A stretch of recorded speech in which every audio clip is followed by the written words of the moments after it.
محمد نبينا بنور هدينا من مكة حبيبي نور سطع. www.attableek.com, the reviver of Iman.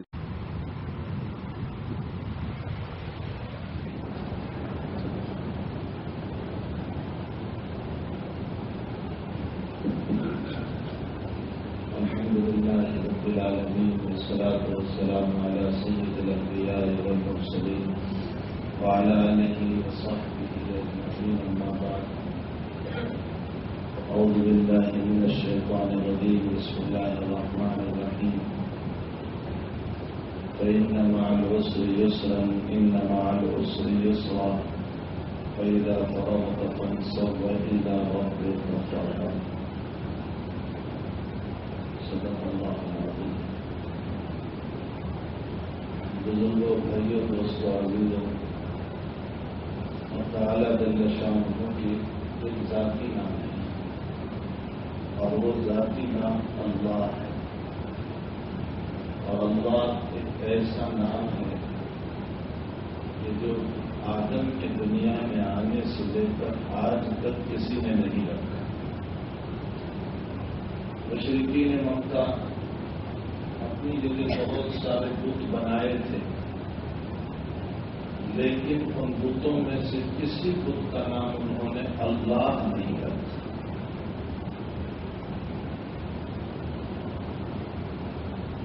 الہ تو اس پر کہا گیا لیکن اللہ کسی نے نہیں رکھا. ابراہیم علیہ السلام کے والد صاحب اور وہ زمانہ بھی بت پرستی کا.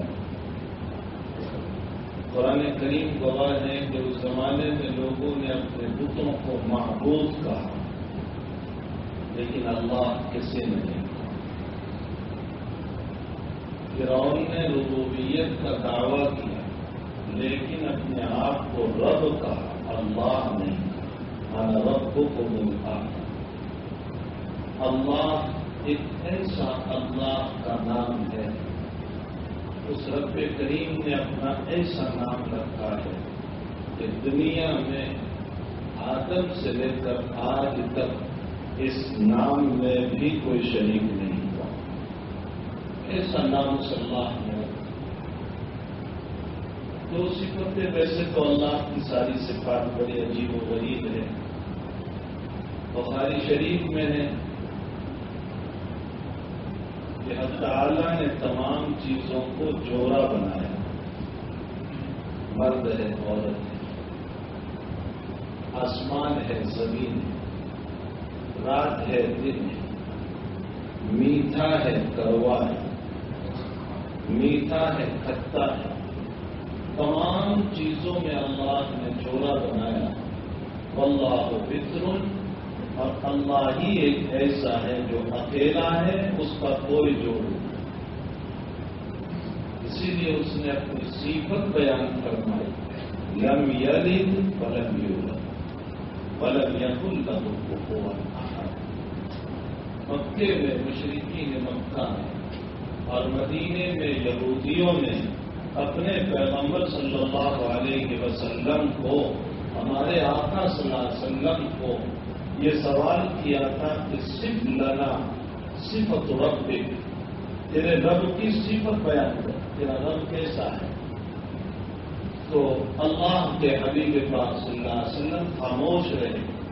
اللہ نے مکے میں بھی سورہ قل هو اللہ کو نازل فرمایا اور مدینے میں بھی سورہ قل هو اللہ کو نازل فرمایا، اور بطور جواب کے یہ کہا گیا قل هو اللہ احد اللہ الصمد لم یلد ولم یولد ولم یکن لہ کفوا احد. یہ ہے اللہ کی تعریف جو اس صورت میں بیان کی گئی. ایک جگہ اللہ کہتا ہے کہ دیکھو دنیا میں 3 طرح کے انسانوں سے مدد مانگی جاتی ہے. کبھی چھوٹے سے مدد مانگتے ہیں، جیسے ماں باپ ضعیف ہو جائیں اپنی اولاد سے مدد مانگتے کہ تم ہماری مدد کرو. کبھی ہم عصر ہم زمان سے مدد مانگی جاتی ہے، ان کے محتاج بنتے ہیں، جیسے بہت سارے دوست کے محتاج بھائی بھائی کا محتاج بنتا ہے، اور کبھی اپنے بڑوں سے مدد مانگی جاتی ہے، ان کے محتاج بنتے ہیں، جیسے اولاد ماں باپ کی محتاج ہوتی ہے۔ یہ تین ہی شکلیں ہیں محتاجگی کی، یا تو بڑا چھوٹے کا محتاج، یا ہم زمان ہم عصر کا محتاج، یا پھر اپنے بڑوں کا محتاج۔ اس کے علاوہ تیسری کوئی شکل نہیں۔ رب کریم نے ان تینوں کی نفی کر کے قرآن میں فرمایا، نہ میں چھوٹوں کا محتاج، نہ میرا کوئی ہم عصر و ہم زمان، اور نہ میرا کوئی بڑا ہے کہ میں اس کا محتاج بنوں۔ وَقُلِ الْحَمْدُ لِلَّهِ الَّذِي لَمْ يَتَّخِذْ وَلَدًا، میری کوئی اولاد نہیں ہے کہ میں چھوٹوں کا محتاج بنوں۔ لم يتخذ ولدا ولم يكن له شريك في الملك، میں ہم عصر بھی میرا کوئی نہیں، کوئی دوسرا رب نہیں ہے کہ میں اس کا محتاج بنوں۔ ولم يكن له شريك في الملك ولم يكن له ولي من الذل، میرا کوئی ولی نہیں، میرا کوئی بڑا نہیں، میرا کوئی کارساز نہیں، میرا کوئی باپ نہیں، میری کوئی ماں نہیں۔ وَلَمْ يَكُنْ لَهُ وَلِيٌّ مِّنَ الذُّلِّ وَكَبِّرْهُ تَكْبِيرًا، اور میرے قرآن کے پڑھنے والے میرے بندو، میری وحدانیت کی تکبیر تم بیان کرو۔ تو اس آیت میں رب کریم نے محتاجگی کے تمام مسائل کو بیان کر دیا، نہ میں چھوٹوں کا محتاج، نہ بڑوں کا محتاج، نہ ہم عصر کا محتاج۔ اللہ ایسا نام ہے کہ جس میں کوئی شریک ہے۔ اور پھر اس نام کے علاوہ میرے بھائیوں، اللہ کے کچھ اور نام ہیں، وہ نام صفاتی نام ہے، وہ صفت ہے۔ اللہ رحمان ہے، رحیم ہے، کریم ہے، غفور ہے، ستار ہے، فعال ہے، یہ سارے اللہ کے صفاتی نام ہیں۔ ان صفاتی ناموں میں اللہ کا ایک نام ہے شاکر، وَكَانَ اللَّهُ شَاكِرًا عَلِيمًا، اللہ تمہارا شکر گزار ہے۔ شاکر کا معنی ہوتا ہے قدردان، ہماری زبان میں اگر ترجمہ کرو قدردان۔ بس مجھے اسی پر دو تین باتیں کہنا ہے۔ اللہ اپنے بندوں کے اعمال کا قدردان ہے، حتیٰ کہ قرآن میں جگہ جگہ اس نے اپنے بندوں سے کہا، میرے بندوں خوب غور سے سنو میرے بھائی، اللہ کہہ رہا ہے میرے بندوں تم چھوٹے سے چھوٹا عمل لے کر آؤ گے، میں اس کی بھی قدر کروں گا۔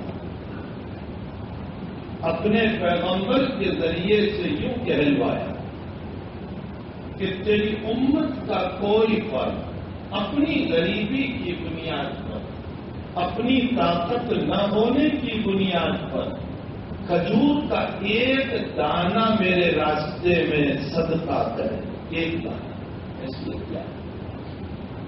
ایک دانے کی حیثیت، ایک دانہ صدقہ کرے، بشرطے کے اخلاص کو، میں اس کی وہ قدر کروں گا کہ اس کو پالتا رہوں گا یہاں تک کہ قیامت میں احد پہاڑ کے برابر بنا کر اس کو ثواب دے۔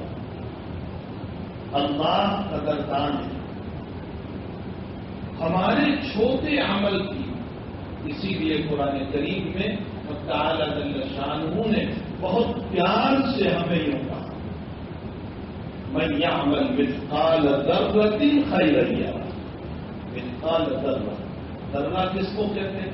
اب تو ہمارے مکان پکے بنتے ہیں، کسی زمانے میں ہمارے مکان کچے تھے اور اوپر تین ہوتے تھے پترے، اور پترے میں سوراخ ہوتے تھے، اور سوراخ میں سے دھوپ آتی تھی، تو گھر میں جو دھوپ آتی تھی اس میں چھوٹے چھوٹے ذرات اٹھتے ہوئے نظر آتے تھے۔ آپ نے دیکھا ہوگا کہ اس دھوپ میں جو گھر میں آتی تھی چھوٹے چھوٹے ذرات اڑتے ہوئے نظر آتے تھے، اس کو کہتے ہیں ذرہ۔ اللہ کہتا ہے فَمَن يَعْمَلْ مِثْقَالَ ذَرَّةٍ خَيْرًا يَرَهُ، اس ذرے کے برابر بھی کوئی عمل کرے گا میں اس کو بھی اپنی شان کے مطابق عطا کروں گا۔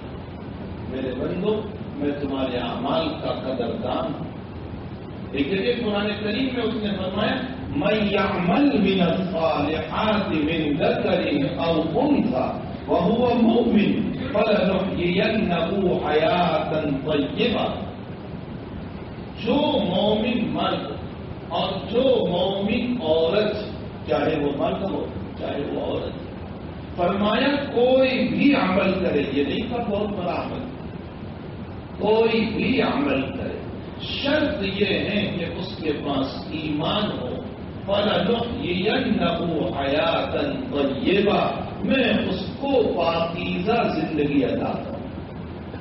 میرے بھائیوں، یہاں ایک بات اور سنو، اللہ تعالیٰ جل شانہ ایک پاکیزہ معاشرہ چاہتا ہے،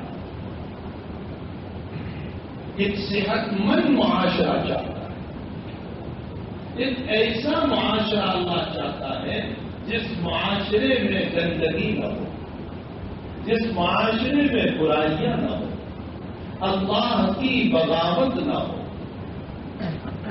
اگر معاشرہ تندرست ہو، معاشرہ اچھا ہو، تو گندگی خود بخود نکل جاتی ہے۔ میں آپ کو ایک مثال سے سمجھاؤں۔ مچھلی کا معاشرہ پانی ہے، وہ پانی ہی میں زندہ رہ سکتی ہے۔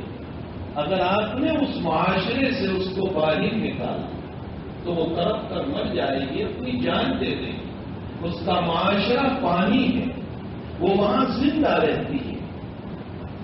لیکن اسی پانی میں کوئی انسان تیرتا ہوا چلا جائے، وہ تھوڑی دیر تو رہ پائے گا، لیکن مچھلی کی طرح مکمل نہیں رہے گا، اس لیے کہ اس کا معاشرہ نہیں ہے، وہ وہاں سے نکل جائے گا۔ اسی طرح ہمارا معاشرہ نیک ہو، صالحیت والا ہو، تقوی والا ہو، اللہ کی رضا والا ہو، تو گندا انسان خود بخود معاشرے سے نکل جائے گا۔ وہ یہ سوچے گا کہ اس معاشرے میں میں برائی نہیں کر سکتا، میں اس معاشرے میں نہیں رہ سکتا، اپنی خواہشات پوری نہیں کر سکتا۔ اور اگر ہمارا معاشرہ ہی بگڑا ہوا، گندا ہو، نالائقی والا معاشرہ، ہمارا معاشرہ رسول اللہ صلی اللہ علیہ وسلم کے خلاف چل رہا ہے، تو ظاہر سی بات ہے کہ منکر خدا، اللہ کا باغی بھی ہمارے معاشرے میں پنپ جائے گا۔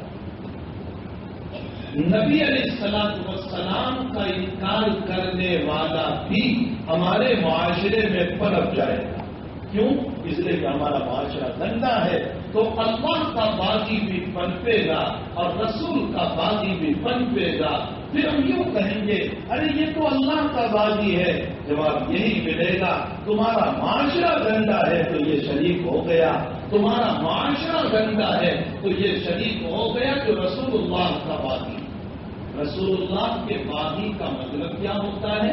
اللہ کی بغاوت کا، اور رسول کی بغاوت کا مطلب یہ ہوتا ہے اللہ کی نہ مانو، رسول اللہ کی نہ مانو۔ اسے کہتے ہیں اللہ کے باغی، رسول اللہ کے باغی۔ ایک معاشرہ جب بہترین بنتا ہے، صحت مند بنتا ہے، تو ظاہر سی بات ہے، میں اور ایک مثال سے آپ کو سمجھاؤں۔ اچھا خاصا تندرست معاشرہ، ہمارے معاشرے میں کوئی بیماری نہیں ہے، تو ایسے وقت میں اگر کوئی ایک آدمی بیمار ہو جاتا ہے تو پورا معاشرہ کہتا ہے بھائی اس کو جلدی سے ہاسپٹل لے جاؤ، جس کی وجہ سے دوسرے بھی بیمار ہو جائیں، اس کو فوراً نکال کر ہاسپٹل میں بھرتی کیا جاتا ہے۔ اور اگر سارا معاشرہ ہی بیمار ہو تو پھر ایک دوسرا بھی بیمار پڑ جائے تو کوئی کہتا ہے اچھا یہ بھی بیمار ہے میں بھی بیمار، اس میں کیا ہو گیا، چلتا ہے، چلو زکام سردی تو چلتی ہی رہتی ہے۔ جیسے آج کل ایک ماحول بنا ہے، لوگ کہتے ہیں زکام سردی کا وائرل ہے۔ یہ وائرل جو ہے نا یہ گناہوں میں بھی، جب گناہوں کا وائرل عام ہو جاتا ہے تو جیسے زکام سردی عام ہوتی ہے تو کوئی کسی کی پرواہ نہیں کرتا، ہر ایک کو اپنے معاشرے میں شمار کرتا چلتا ہے۔ اسی طرح گناہوں کا وائرل جب عام ہو جاتا ہے تو کوئی کون سا بھی گناہ کرے ہم سمجھتے ہیں کوئی حرج نہیں، میں بھی باغی تو بھی باغی، کیا فرق پڑتا ہے؟ ہمیں چاہیے کہ ہم اپنے معاشرے کی اصلاح کریں، ہمارا معاشرہ دیندارانہ معاشرہ۔ میرے بھائیوں، یہ ٹیمپرری زندگی ہے، یہ وقتی زندگی ہے، یہ فنا ہونے والی زندگی ہے۔ اس شہر خاموشہ میں مجھے اور آپ کو جانا ہے جس پر بے شمار بارش برس رہی ہے، جہاں اندھیرا ہے، جہاں سونا ہے۔ اللہ کے حبیب ایک مثال دیتے ہوئے فرماتے ہیں تیرا مال تیرے بستر تک ہے، اس سے آگے نہیں چلے گا۔ جب تک تو بستر پر ہے، تیری جان ہے تجھ میں، تو زندہ ہے، وہاں تک تیرے لیے گدا بھی ہوگا، ہوا کا گدا بھی ہوگا، پانی کا گدا بھی ہوگا، آکسیجن بھی ہوگا، انجیکشن بھی ہوگا، بوتل بھی تجھے چڑھائی جائے گی، اور تیری اولاد تیرے لیے جیسا تو چاہے گا ویسا تکیہ لا کر کے رکھیں گے۔ تیرا پیٹ وہ بنایا جائے گا کہ تو گرنے نہ پائے، تیرے پیشاب کے لیے پیشاب دانی کو رکھا جائے گا، لیکن یہ تیرا سارا مال تیرے بستر پر ہے۔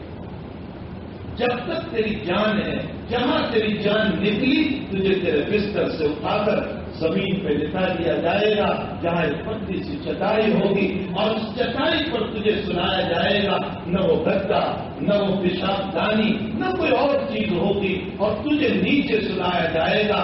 نبی نے اسی کو مثال میں فرمایا تیرا مال تیرے بستر پر ہے، بس اس سے آگے نہیں، اور تیری اولاد، تیرے اقارب، تیرے رشتے دار، یہ تیری قبر تک ہے۔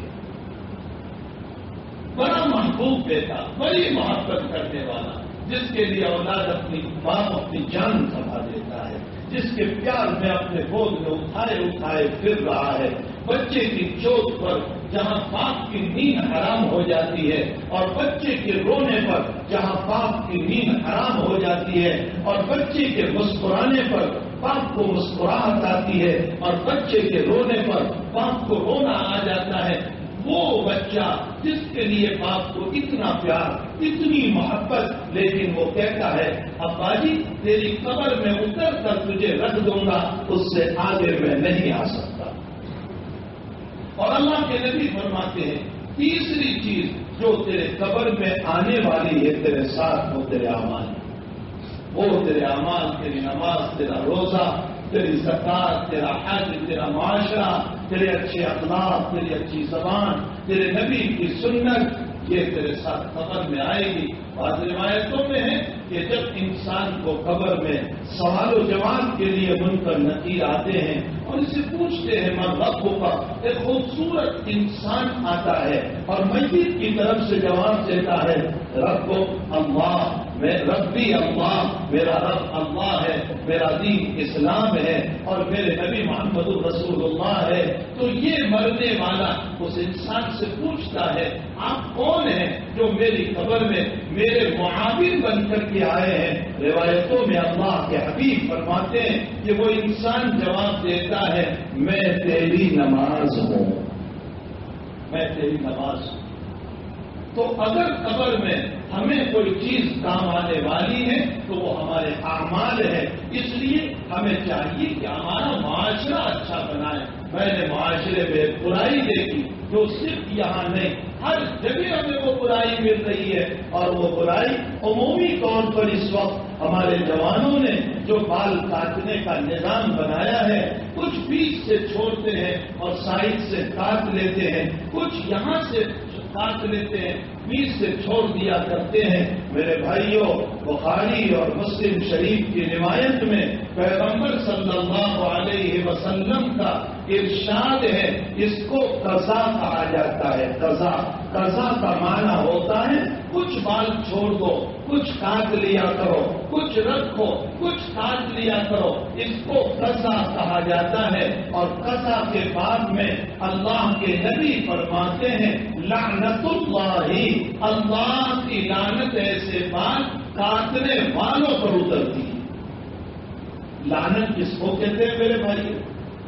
ہمارے قلوب مردہ ہو چکے، ہمیں باتیں سمجھ میں نہیں آتی، ہمیں قبر سمجھ میں نہیں آتی، ہمیں موت سمجھ میں نہیں آتی، ہمیں اللہ کا خوف سمجھ میں نہیں آتا. ہمارے دل جو ہے حرام کے لقموں کی بنیاد پر مردہ ہو چکے. اس لیے ساری شریعت کھول کر پلا دو لیکن ہمارا رونگٹا کھڑا نہیں ہوتا. ہمیں کوئی خوف نہیں ہوتا چاہے سارا قرآن پیش کر دو, ساری حدیث پیش کر دو, بزرگوں کے واقعات پیش کر دو, قیامت کی ہولناکیاں پیش کر دو, قبر کے مردے کو اٹھا کر کے لے آؤ, لیکن ہم عمل کرنے کے لیے تیار نہیں. اس لیے نہیں ہے کہ یہ مردہ ہو چکا. کسی نے حسن بصری سے سوال فرمایا کہ حضرت اتنی نصیحتیں ہو رہی ہے جبکہ حسن بصری تابعی ہے, اتنی نصیحت ہو رہی ہے اور حضرت کوئی بات ہمارے دلوں میں کیوں نہیں اترتی؟ حسن بصری کا جواب آج اور زیادہ فٹ ہو رہا ہے. حسن بصری رحمت اللہ علیہ نے فرمایا کہ سوئے ہوئے کو بیدار کیا جا سکتا ہے, مرے ہوئے کو کیسے بیدار کیا جا سکتا ہے؟ آج ہمارے قلوب مر چکے اور کیسے مر گئے؟ اللہ کے حبیب نے فرمایا ذاکر کا دل زندہ رہتا ہے اور ذکر نہ کرنے والے کا دل مردہ ہو جاتا ہے. ذکر صرف اللہ اللہ اللہ ہو اللہ لا الہ الا اللہ, اسی کا نام ذکر نہیں ہے. نماز ذکر ہے, اقیم الصلاۃ لذکری, روزہ ذکر ہے, زکات ذکر ہے, حج ذکر ہے, اچھے اخلاق ذکر ہے, سنت رسول اللہ ذکر ہے. خیر الکلام کلام اللہ وخیر الہدی ہدی محمد صلی اللہ علیہ وسلم وشر الامور محدثاتها وكل محدثة بدعة وكل بدعة ضلالة وكل ضلالة في النار. تو میرے بھائیوں یہ سارا ذکر ہے, اس ذکر سے ہمارا دل خالی ہو گیا, اس کی بنیاد پر ہمارے دل مردہ ہو چکے. مردہ دلوں پر اگر مردہ بھی اٹھ کر کے آ جائیں تو ہم ہنس کر کے اس کو اڑا دیں گے لیکن ہم دین پر نہیں آئیں گے. تو حسن بصری فرماتے ہیں کہ جو سویا ہو اس کو بیدار کیا جا سکتا ہے, جو مر چکا ہو اس کو ہم بیدار کیسے کریں؟ اس کا تو قلب ہی مر چکا ہے. تو بہرحال میرے بھائیوں حقیقت حال یہ ہے کہ اچھے معاشرے کی ضرورت ہے. قضا کرنے والوں پر, اس طرح کے بال کٹوانے والوں پر, میں میرے جوانوں سے ابھی کسی جگہ میں نے بیان میں کہا کہ تم نے جس انداز سے بال کٹوائے وہ کسی کی نقل تم نے اتاری ہے. جتنے بھی کٹوائے, جس ایکٹر نے کٹوائے یا جس نے بھی کٹوائے اس کی تم نے نقل اتاری ہے. بتاؤ تو صحیح, تمہیں نقل محمد رسول اللہ کی اتارنا ہے یا تمہیں نقل دنیا کے اس باقی کی اتارنا ہے جس پر اللہ کی لعنت اتر رہی ہے, جس کے پاس ایمان نہیں ہے, جس کا سینہ ایمان سے خالی ہے, جس پر اللہ کی لعنتیں اتر رہی ہے. ہم اس کی اتباع کریں گے اور اس کی اتباع کر کے اس طرح کے بال کٹوانے میں ہر وقت اللہ کی لعنت کے مستحق. رات میں سوتے ہیں اللہ کی لعنت, دن میں اٹھتے ہیں اللہ کی لعنت, صبح میں استنجا ہے اللہ کی لعنت. 24 گھنٹے لعنت اترتی رہتی ہے جب تک مکمل بال ٹھیک نہ ہو جائیں. اور جب بال ٹھیک ہو گئے پھر ہم نے اسی طرح کٹوایا, پھر اللہ کی لعنت شروع ہو جاتی ہے. میرے بھائیوں یہ بے حیائی ہے کہ نبی کا فرمان آ جائے اور میں جو ہے اس کی طرف توجہ نہ کروں. یہ بے حیائی ہے کہ نبی عبداللہ ابن مسعود جمعہ کی نماز میں آئے, چپل نکالتے ہیں, وہاں بھی کھڑے تھے. اللہ کے حبیب نے 2-3 صحابہ کو دیکھا کہ یوں کھڑے ہوئے ہیں. نبی نے مسجد نبوی کے ممبر سے فرمایا اجلسو, بیٹھ جاؤ. تو وہ صحابہ تو بیٹھ ہی گئے, عبداللہ ابن مسعود جہاں چپل نکالتے ہیں وہیں پر بیٹھ گئے. حضور پاک صلی اللہ علیہ وسلم نے دیکھا, فرمایا عبداللہ اندر آ جاؤ. مسجد میں آ گئے. نماز کے بعد کسی نے عبداللہ سے پوچھا کہ نبی علیہ السلام نے تو یہ مسجد والوں کو کہا تھا, تم کو نہیں کہا تھا, تم چپل میں کیوں بیٹھ گئے؟ فرمایا میرے نبی کا فرمان میرے کان میں پہنچے اور میں عمل نہ کروں اور اللہ میری پوچھ کر لے تو میں کیا جواب دوں گا. آج نبی کی باتیں ہمارے کانوں سے روزانہ ٹکرا رہی ہے, روزانہ ہمارے کانوں میں نبی کی باتیں پڑ رہی ہے, لیکن ہمارا حال یہ ہے کہ ہم اس کی طرف دیکھنے کے لیے تیار نہیں، عمل کرنے کے لیے تیار نہیں۔ بے حیائی کا ماحول یہ بنا ہوا ہے کہ نمازی دیکھو تو 2% نمازی ہمیں ملتے ہیں، باقی 98% لوگ نماز نہیں پڑھتے۔ روزے کا معاملہ دیکھو تو ہمارے جوانوں کا معاشرہ یہ بن گیا کہ 3 دہاڑے علی اعلان کھانا کھا رہے اور جواب دے رہے ہیں کیا کہ تم میری قبر میں سونے والا نہیں ہے۔ پیغمبر کی انہی باتوں کو دیکھ رہے تھے۔ مسلم شریف میں نبی کریم صلی اللہ علیہ وسلم کا ارشاد گرامی نقل کیا گیا، فرمایا بادروا بالاعمال، اعمال میں جلدی کرو، اعمال میں جلدی کرو، نیک عمل جلدی کرو۔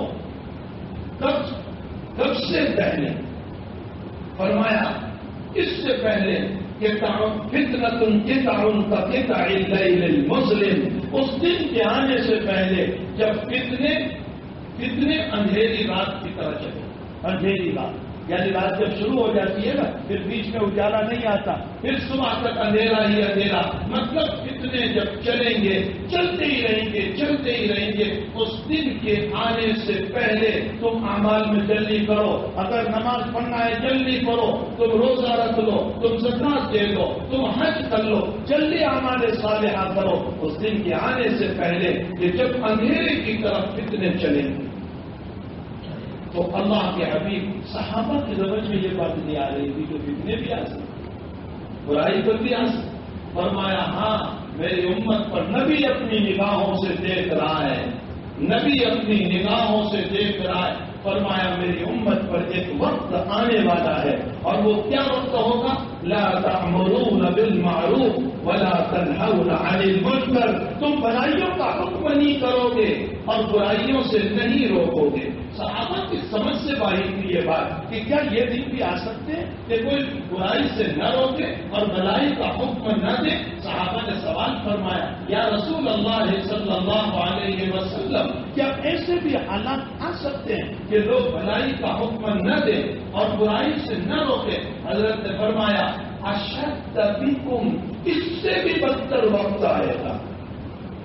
فرمایا یا رسول اللہ اس سے بدتر کیا وقت آئے گا؟ فرمایا کہ تم تأمرون بالمنکر، برائیوں کا حکم کرو گے، برائیوں کا حکم کرو گے، لوگوں کو برائیوں کی ترغیب دیں گے، اور وتنہون عن المعروف، اچھے کاموں سے روکو گے۔ کوئی نماز کے لیے جا رہا ہے، کہے کہ کیا ملے گا تجھے؟ کوئی بیچارہ کسی تبلیغ والے کی بات پر نماز میں آ گیا، کسی عالم کی محنت پر کبھی نماز میں آ گیا، دل اس کا اس کی طرف آ گیا، اور وہ بیچارہ برسوں کا پاپی وہ نماز میں آ گیا تو ہم اس کو کہتے ہیں تانا دے کر، ارے تیرا چانا اس طرح طلوع ہو گیا، میرے اس جملے میں پھر اس کو نماز سے محروم کر۔ فرمایا میری امت پر ایک وقت آئے گا، یہ وہ وقت ہے جب تم برائیوں کا حکم دو گے اور بھلائیوں سے روکو گے۔ آج امت کا مزاج یہ بن چکا ہے کہ کوئی برائی کرتا ہے تو ہم کہتے ہیں ماشاء اللہ بہت اچھا، اس میں آگے بڑھو۔ نہیں میرے بھائیوں، برائیوں سے روکو، بھلائیوں کا حکم کرو، ایسے بال نہ کٹواؤ۔ سنو قرآن کریم میں اللہ فرماتے ہیں لعن الذین کفروا من بنی اسرائیل علی لسان داؤد وعیسی ابن مریم، لعن الذین کفروا من بنی اسرائیل، بنی اسرائیل کے ان کافروں پر، باغیوں پر، نافرمانوں پر داؤد علیہ السلام اور عیسیٰ علیہ السلام کی زبان سے بد دعائیں کروائی گئی، لعنت کروائی گئی کہ اے داؤد ان کے لیے بد دعا کرو، اے عیسیٰ ان کے لیے بد دعا کرو۔ قرآن نقل کر رہا ہے لعن الذین کفروا من بنی اسرائیل علی لسان داؤد وعیسی ابن مریم ذلک بما عصوا وکانوا یعتدون۔ فرمایا ایک تو مجرم تھے، پھر جرم بھی ایسا کہ حد سے آگے بڑھ چکے تھے، اور کیا ان کا عمل تھا؟ ایک تو اپنا جرم، گناہ، معاصی حد سے زیادہ، وَقَالُوا لَا يَتَنَاهَوْنَ عَن مُنكَرٍ فَعَلُوهُ، یہ ہے وہ بات۔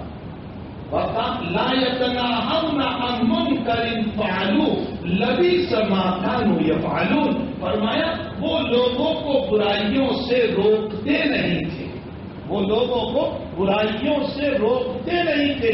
اللہ قرآن میں کہتا ہے ان کا یہ عمل بدترین تھا. نبی سما کانوا یفعلون. میرے بھائیوں اللہ کے حبیب کو بھی اس امت پر اسی بات کا خطرہ تھا اور وہ اپنی نگاہوں سے دیکھ رہے تھے. اپنے صحابہ سے فرمایا میری امت پر ایک دور وہ آئے گا کہ جب لوگ برائی کا حکم کریں گے اور بھلائی سے روکیں گے. صحابہ کہنے لگے یا رسول اللہ ایسا بھی ہو سکتا ہے؟ آپ نے فرمایا شد من، اس سے بھی برا ہوگا. فرمایا یا رسول اللہ اس سے برا کیا ہوگا؟ فرمایا لوگ بھلائی کو برائی سمجھیں گے اور برائی کو بھلائی سمجھیں گے. آج یہ وہ دور آ چکا ہے کہ جس میں لوگ اچھائی کو برائی، کوئی نیکی کی بات کہتا ہے، کوئی اچھی بات کہتا ہے وہ لوگوں کو بری لگتی ہے، اور جب کوئی بری بات کہتا ہے تو لوگوں کو اچھی لگتی ہے. میرے بھائیوں اپنے معاشرے کی اصلاح کرو. ہمارا معاشرہ بیمار ہے، ہمارا معاشرہ جو ہے گندگیوں میں مبتلا ہے. اسی کی وجہ سے اب وہ برکتیں ختم ہو گئی، اب وہ رحمتیں ختم ہو گئی، اب راتوں کی نیند حرام ہو گئی، اب اللہ کی طرف سے عنایتوں کے دروازے ہمیں نظر نہیں آ رہے. اب مار کی مار پڑ رہی ہے، مار کی مار پڑ رہی ہے. ابھی کل کا واقعہ ہے، یہاں یو پی کے قریب ایک مسلم جوان کو پکڑا. اب چند لوگوں نے اور پکڑنے کے بعد اس کی ساری داڑھی کو کاٹ دیا اور کہا بلا تیرے محمد کو اور تیرے اللہ کو اگر تجھے کوئی بچا سکتا ہے. کیوں یہ سارے مسائل ہو رہے ہیں؟ ہمیں کسی کو برا کہنے کی ضرورت نہیں. ہماری زندگی جب برائیوں پر اتر چکی ہے، معاشرہ گندا ہو چکا ہے، ہم غلط کاموں میں مبتلا ہو چکے ہیں، بے حیائیوں میں مبتلا ہو چکے ہیں. آج کے معاشرے میں بال دیکھو تو نبی کی سنت کے خلاف، لباس دیکھو تو نبی کی سنت کے خلاف. تو کہانے تو مسئلہ لکھا ہے کہ ان کپڑوں کو پہن کر مسجد میں نماز کے لیے آنا مکروہ ہے جن کپڑوں کو پہن کر تم تمہاری مجلسوں میں، میٹنگوں میں، محفلوں میں دوستوں کے پاس نہیں جاتے.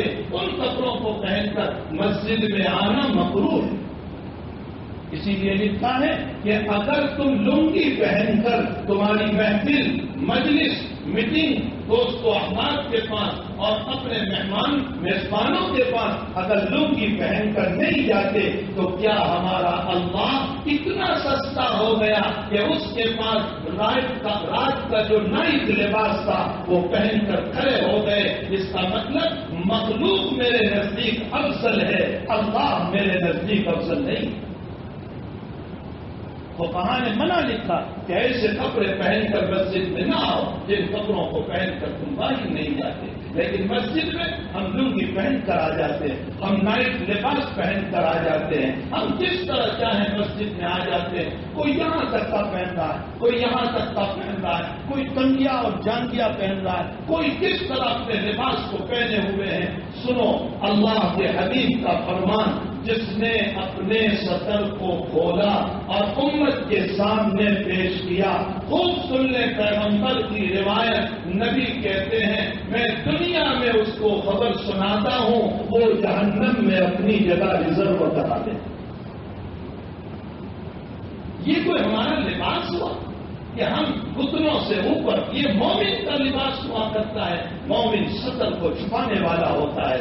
مومن نبی کریم صلی اللہ علیہ وسلم کی سنت کے مطابق لباس پہننے والا ہوتا ہے.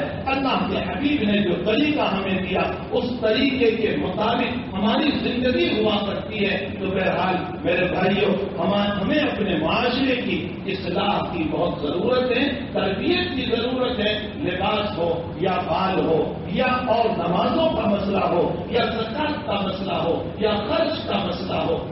میں یہ کہہ رہا تھا کہ اللہ کی صفات میں ایک صفت جو ہے وہ صفت ہے قدردانی.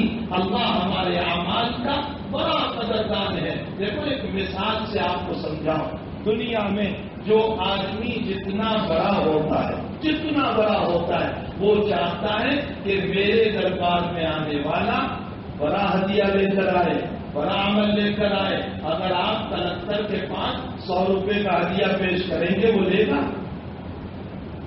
اگر آپ ڈی ایس پی کے پاس 500 روپے کا ہدیہ پیش کریں گے وہ لے گا؟ بس اسی طرح اوپر تک سمجھ لو، جو جتنا بڑا ہوتا ہے وہ بڑا ہدیہ چاہتا ہے، لیکن احکم الحاکمین وہ رب کریم ہے جو یوں کہتا ہے کہ میں بالکل قید نہیں لگاتا کہ تم بڑا ہدیہ لے کر کے آؤ۔ تبوک کے موقع پر نبی نے جھنڈے کا اعلان کیا کہ لمبا سفر ہے، 950 کلومیٹر جانا ہے، ضرورت ہے پیسوں کی، صحابہ کرام کے پاس مال نہیں ہے، تو صحابہ نے مال دینا شروع کیا۔ صدیق سارا مال لے آئے، عمر آدھا لے آئے، عثمان نے 300 اونٹ دیے، ہر ایک نے اپنی بساط کے مطابق دیا۔ کوئی غریب صحابی تھے، ان صحابی کا نام روایتوں میں نہیں ہے، کوئی غریب صحابی تھے، وہ دل میں رونے لگے کہ نبی کا فرمان ہے کچھ دینا ہے لیکن میرے پاس کچھ نہیں۔ ایک ترکیب ذہن میں آئی، صبح کو اٹھے، بازار گئے، ایک یہودی کی دکان پر گئے، کوئی کام ہے، اس نے کہا کہ یہ 5 بوری کھجور کی ہے، اس کو یہاں سے فلاں دکان پر میں نے بیچا ہے، تمہیں پہنچانا ہے، ہماری مزدوری۔ تو وہ صحابی ایک ایک کر کے اپنے سر پر اٹھا کر کے وہاں پہنچا دیا، 5 بوری پہنچائی، 1 سا کھجور ملی، 1 سا کا مطلب 3.5 کلو کھجور، 3.5۔ وہ اللہ کے نبی کی خدمت میں لے کر آئے، یا رسول اللہ میرے پاس کچھ نہیں تھا، میں مارکیٹ میں گیا، میں نے ہماری کی، یہ اتنا سا مال ملا ہے، اگر آپ قبول فرما لیں۔ اللہ کے حبیب نے جو مال آیا ہوا تھا ان سارے مال پر اس کھجور کو ڈال دیا اور فرمایا تیرے اس 1 سا کی برکت سے اللہ پورے مال میں برکت عطا کرے۔